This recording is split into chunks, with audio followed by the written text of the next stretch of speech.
शुभ दीपावली। दीपावली म्हटलं की अंगणात छोटीशी रांगोळी आली, पण ती छोटी असो की मोठी असो पण आकर्षक दिसलीच पाहिजे। म्हणून तुमच्यासाठी खास दीपावली विशेष सुंदर आकर्षक रांगोळ्या घेऊन आली आहे। व्हिडिओ शेवटपर्यंत नक्की बघा। रांगोळ्या आवडल्यास लाईक, शेअर आणि कमेंट करायला विसरू नका। चॅनल सबस्क्राईब करा। काही गोष्टी कालोखात बदलल्या असल्या तरी प्रत्यक्ष करण्यात एक पर्सनल टच असतो, ज्याला आपण जिव्हाळा म्हणतो। पूर्वी तासनतास ठिपक्यांची रांगोळी काढून तुम्ही त्यात रंग भरले असतील। आता वेळ नाही म्हणून स्टिकर चिटकवण्याचा पर्याय निवडणार असाल तर थांबा, हा व्हिडिओ नक्की बघा आणि मग निर्णय घ्या। रांगोळी काढता येत नाही, रेघ ओढता येत नाही, रंग भरता येत नाही असं अनेक जणी म्हणतील। सरावाने सगळ्या गोष्टी जमतात, पण सातत्य ठेवायला हवे। आणि रांगोळी सुचण्याबद्दल म्हणाल तर इंटरनेटवर रांगोळीचे शेकडो प्रकार बघायला मिळतात। उंबरठ्यावरील रांगोळीपासून ते संस्कार भारती रांगोळीपर्यंत शेकडो व्हरायटी आढळून येतात। प्रश्न असतो फक्त वेळ देण्याचा। परंतु जर रांगोळी काढण्याचे फायदे जर तुम्ही पाहिले तर तुम्ही नक्की रोज 5 मिनिटं रांगोळीसाठी राखीव ठेवाल। आनंदाच्या प्रसंगी सणासुदीला दाराबाहेर आवर्जून रांगोळी काढली जाते। रांगोळीला प्राचीन सांस्कृतिक परंपरा आणि ती प्राचीन लोककला आहे। रांगोळीला अल्पना असेही म्हणतात। रंगातून अभिव्यक्त होणे म्हणजे रांगोळी असा हा संस्कृत शब्द आहे। यात स्वस्ती, गोपद्म, शंख, त्रिशूळ, नवग्रह रांगोळी अशी शुभचिन्ह वापरली जातात।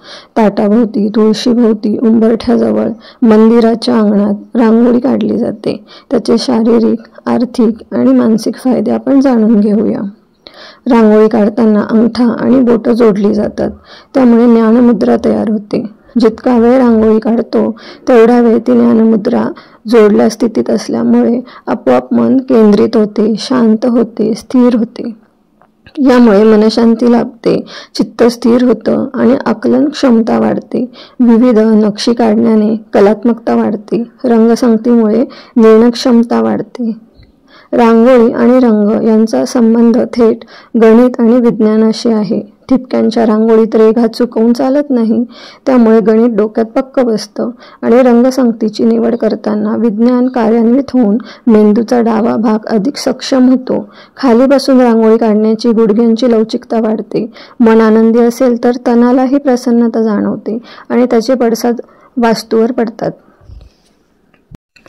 ज्या घरासमोर, दारासमोर, अंगणात, तुळशीजवळ रांगोळी काढलेली असते त्या वास्तूवर देवी लक्ष्मीचा वरदहस्त कायम असतो, कारण हीच देवीची प्रवेशद्वार आहेत। तसेच रांगोळी ही नकारात्मक ऊर्जा नष्ट करते। बाहेरून येणाऱ्या व्यक्तीची भावना वाईट असेल तरी रांगोळी पाहून त्याचे विकार नष्ट होतात। थकून भागून आलेली व्यक्ती नक्षीदार रांगोळी पाहून प्रसन्न होते, अर्धा क्षणात दूर होतो। घरातल्या लोकांवर सकारात्मक परिणाम होतो। रांगोळी काढण्यासाठी आपण खाली बसतो, त्यामुळे गुडघ्यांची हालचाल होते। तसेच रांगोळीसाठी आपण हाताच्या बोटांचे समोरचे टोक वापरतो। विज्ञान सांगतं की बोटाच्या समोरच्या भागाची आपण जेवढी हालचाल करतो तेवढा आपला मेंदू विकसित होत जातो। हिंदू संस्कृतीमध्ये कोणताही सण असो वा कोणतेही धार्मिक कार्य असो, रांगोळी काढली जाते। दिवसाची चैतन्यमय सुरुवात करण्यासाठी अनेक महिला आजही प्रवेशद्वारावर छोटी का असेना पण रांगोळी काढतात। रांगोळीने लक्ष्मीचे पावले काढून दिवसाची सुरुवात करतात। नियमित रांगोळी काढणे शास्त्रामध्ये शुभ मानले आहे आणि त्याचा वैज्ञानिक दृष्टिकोनाने सुद्धा महत्त्व आहे। दारासमोर छानशी रांगोळी दिसली की आपोआपच सकारात्मक विचार डोक्यात येतात। मन ताजे आणि प्रसन्न करण्यासाठी रांगोळीचे रंग आपल्याला मदत करतात। त्यामुळेच विविध सण, खास समारंभाच्या दरम्यान वातावरण प्रसन्न करण्यासाठी रांगोळी काढली जाते। पूर्वीच्या काळी सकाळच्या प्रहरी बायका अंगणामध्ये नियमित रांगोळी काढायच्या। आज सुद्धा ही पद्धत आहे, पण मागे पडत चाललेली आहे। ग्रामीण भागामध्ये जास्त प्रमाणात दिसून येते, पण शहरात जागेच्या कमतरतेमुळे ते शक्य होत नाही। पण नियमित रांगोळी काढण्याचे फायदे भरपूर आहेत, म्हणून छोटी का होईना आपण हमखास रांगोळी काढूया। रांगोळी काढणे आपल्या शारीरिक आणि मानसिक आरोग्यासाठी खूप फायदेशीर आहे। याविषयी माहिती देणारा एक व्हिडिओ एक इंस्टाग्राम पेजवर उपलब्ध आहे। यामध्ये डॉक्टर वर्षा जोशी असे सांगतात की रांगोळी काढण्यासाठी आपण खाली जमिनीवर बसतो, त्यामुळे गुडघ्यांची हालचाल होते। तसेच रांगोळीसाठी आपण हाताच्या बोटाचे समोरचे टोक वापरतो। विज्ञान असं सांगतं की त्याच्यामुळे मेंदूचा विकास होतो।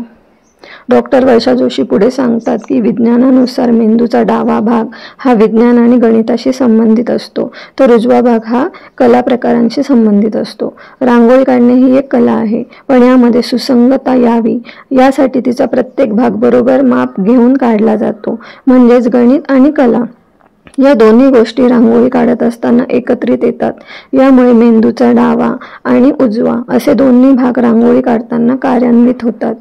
म्हणून ही गोष्ट खूप उपयुक्त आहे.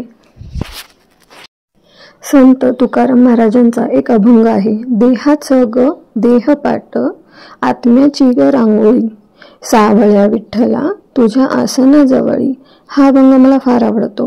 पूर्ण शरणागतीची ही कल्पना आहे. माझी रांगोळी प्रति हीच भावना आहे. या कलेच्या माध्यमातून मी स्वतःला सापडत गेले असं मला वाटतं. म्हणूनच मांगल्याचं आणि सौंदर्याचं प्रतीक म्हणून आपल्या दारासमोर रोज रांगोळी काढूया.